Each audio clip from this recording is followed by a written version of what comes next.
Out of a Fox 10 investigation, a Republican accused of stolen valor is now trying to sidestep Arizona's sore loser law. Steve Slaton lost the primary election early this year, but is now asking voters to write in his name on the November ballot. Fox 10 investigator Justin Lum reveals the evidence. Fox 10 obtained the radio ad paid for and approved by Steve Slaton. This ad aired on multiple stations in northern Arizona. And in this message, he tells voters to write him in as an official candidate for LD7. The sore loser law makes him ineligible. Do you have any comment at all? 5 minutes of your time. Did you alter your records? We first tried speaking with Steve Slaton back in June. Steve, voters have questions?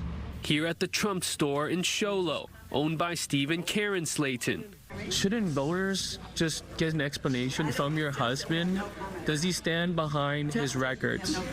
Slaton didn't want to talk to Fox 10 about allegations of stolen valor. The Navajo-County GOP discovered Slaton provided an altered DD-214 claiming combat veteran status and showing qualifications and awards he never earned. Fox 10 obtained those records through Guardians of the Green Beret and Guardian of Valor, veteran organizations that say Slaton misrepresented his military service in Vietnam and his claims of serving as a Cobra helicopter pilot. But we found Slaton enlisted in the Army 5 months after the United States' direct involvement in the Vietnam War ended. Documents pulled from the National Archives and Records Administration show Slaton didn't go to Vietnam and wasn't trained as a combat pilot. Instead, he served as a Cobra helicopter mechanic.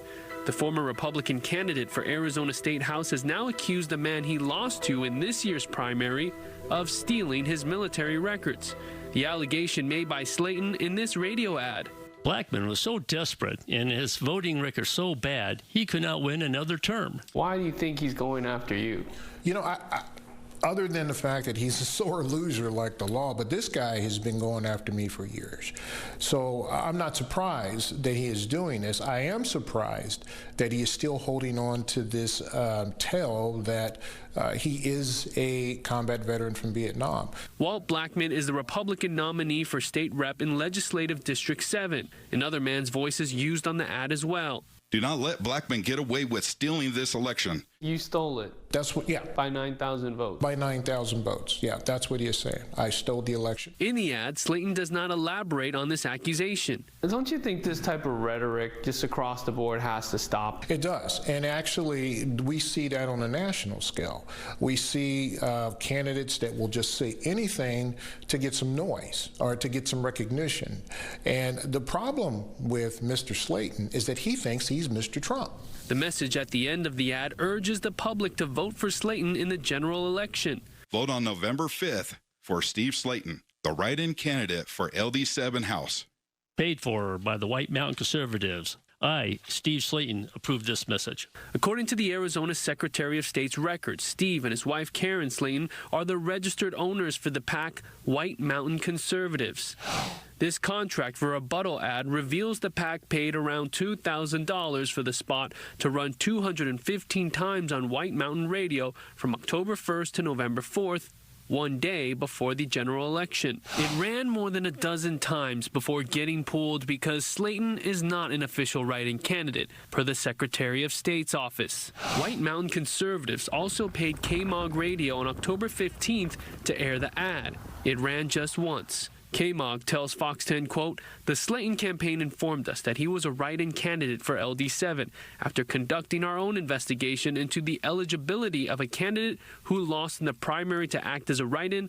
The ad was promptly discontinued. We have since attempted to contact Mr. Slaton, but he has not responded to any of our calls." It's not the College World Series, it's March Madness. It's single elimination, and the winners advance, and the losers are done. Tom Collins with Clean Elections says the sore loser law prohibits someone from becoming a write-in candidate after losing in the immediately preceding primary election and failed to be nominated in the office sought in the current election. There's a small exception if, the candidate who got to the general election were to die and need to be replaced. You would be eligible for that, but you can't simply throw your hat back in the ring. But Walt Blackman is very much alive. Collins says voters in LD7 need to be aware of misinformation, like what's in Slaton's ad, because writing him in is a waste. You're throwing away your vote if you vote for someone who is not a recognized write-in candidate. I called Slaton for comment. He said he had nothing to say to us. Why would you ask people to write you in as an official candidate? That's all I want to know.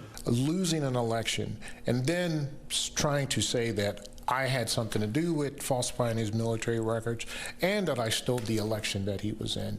It's outrageous, and it's bordering on, in my opinion, just dangerous. He's acting in a way that is unhinged, in my opinion. We checked to see if Slaton actually filed to be an official write-in candidate through the Secretary of State's office. We're told there's no record of it. I'm Fox 10 investigator Justin Lum.